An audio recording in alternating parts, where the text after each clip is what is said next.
Bismillah ar-Rahman ar-Rahim, wa salatu wa salamu ala Sayyidina Muhammad, Sayyid al-Khalqi ajma'in. On m'a demandé, à l'occasion de la sortie de cette traduction partielle des Futuhat, vous pensez bien qu'elle est partielle, de faire une petite présentation des Futuhat. Je dois dire, en ce qui me concerne, que ça me paraît tout à fait au-dessus de mes moyens. Ne serait-ce que présenter les Futuhat, c'est déjà quelque chose en soi d'inenvisageable. Alors, ce qu'il faut savoir, c'est que c'est un ouvrage qui est écrit sur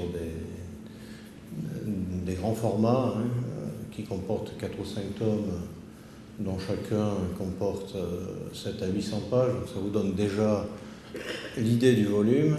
Et c'est un ouvrage qui est censé résumer, si je peux dire, toute l'expérience spirituelle de ce maître exceptionnel qui a été Sayyidina Muhyiddin Ibn Arabi.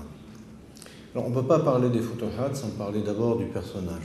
Qui est ce personnage qui a défrayé la chronique? D'abord parce qu'il a été soit encensé de façon extraordinaire, soit vilipendé aussi de façon extraordinaire.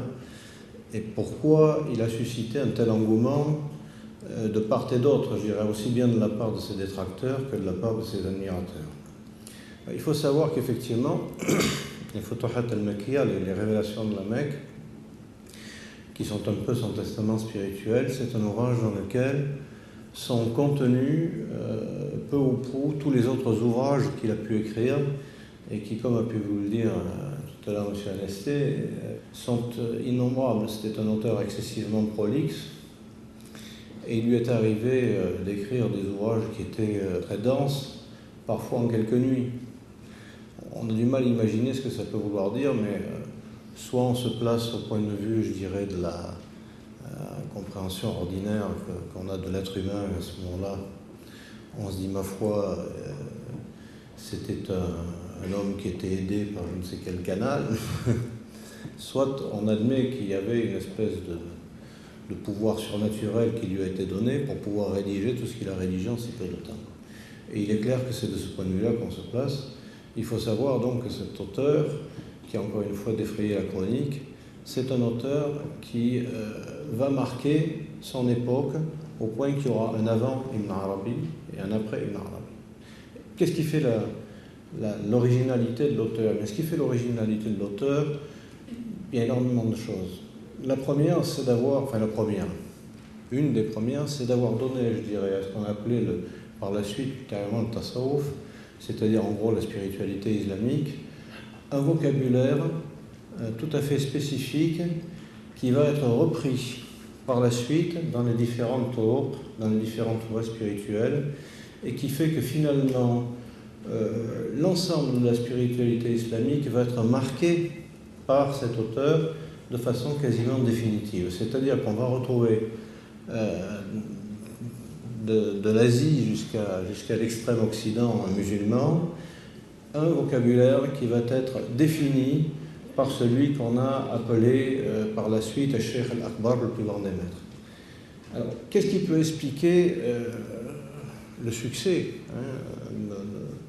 de cet auteur? Eh bien, précisément, par le biais de ce vocabulaire, d'avoir organisé de façon très carrée, je dirais pas systématique parce que le mot serait malvenu, mais de façon très organisée, tout un aspect du vocabulaire spirituel musulman qui était disséminé avant lui dans des ouvrages différents, chez des auteurs différents, mais de façon, encore une fois, très peu systématique. C'est-à-dire qu'on retrouvait des notions qui vont être développées par la suite chez celui qu'on appelle le Cheikh al-Akbar, comme par exemple la notion de Ruh al-Muhammadiyya, l'esprit muhammadien, ou de Khatm al-Wilaya, de sceau de la sainteté, autant de notions qui deviendront familières après Ibn Arabi à l'ensemble des turuq, des voies spirituelles, mais qui avant lui finalement sont propagées par des petits milieux restreints et qui ne sont pas du tout, encore une fois, partie prenante du vocabulaire de la spiritualité islamique, en dehors de cercles très petits. Donc il va donner une orientation générale à la spiritualité islamique à travers un vocabulaire, une fois encore, qu'on va retrouver ultérieurement chez un grand nombre de maîtres spirituels qui vont l'employer soit de manière consciente, c'est-à-dire que ce sont des adeptes affichés et parfois non affichés d'Ibn Arabi, soit de manière inconsciente. Alors, quand je dis inconsciente, ça ne veut pas dire que ce sera forcément à leur détriment, mais ce sera des reprises de seconde main, c'est-à-dire qu'on va avoir des gens qui vont s'inspirer de Sayyidina Muhyiddin de manière tout à fait directe, et des gens qui vont être inspirés par Sayyidina Muhyiddin par d'autres sources qui puiseront elles-mêmes dans l'œuvre du maître, mais sans forcément y faire une référence manifeste. Donc ça, c'est quelque chose qu'il faut savoir, c'est que cette œuvre va se diffuser, je dirais, à la fois de manière directe et de manière très indirecte, en sous-main, par le biais de lecture de seconde main. Et ce qui va être assez curieux, même, alors ça je le dis parce que c'est quelque chose qui, à mon sens, est passé un petit peu inaperçu, c'est qu'on va même avoir la surprise de voir chez ceux qui pourraient être considérés aujourd'hui comme les adversaires les plus farouches d'Ibn Arabi, enfin, je pense à toute la mouvance wahhabite et salafiste contemporaine, on va même avoir la surprise parfois de trouver chez eux des fatawi, c'est-à-dire des points de vue juridiques qui vont s'inscrire en faux contre les écoles classiques de l'islam, mais qui auraient pu trouver leur fondement dans l'œuvre même d'Ibn Arabi, ce qui est quand même le paradoxe. Et malgré tout, on va avoir ce paradoxe qui est intéressant en quoi ça montre finalement l'universalité de son œuvre. C'est-à-dire que même les gens qui sont ses plus farouches adversaires vont finalement quelque part se situer par rapport à lui. C'est-à-dire qu'on va avoir grosso modo les partisans, les pros et les antis. Et que les gens vont définir un petit peu leur appréhension de l'islam en se classifiant parmi ceux qui sont pour ou ceux qui sont contre.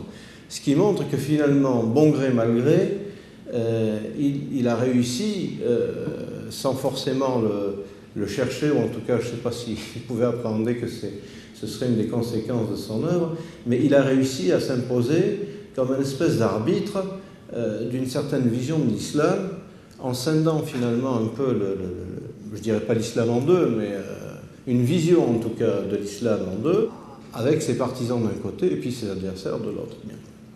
Alors ce personnage qui est aussi exceptionnel, c'est un andalou, c'est-à-dire c'est un musulman d'Occident, si on peut appeler ça comme ça.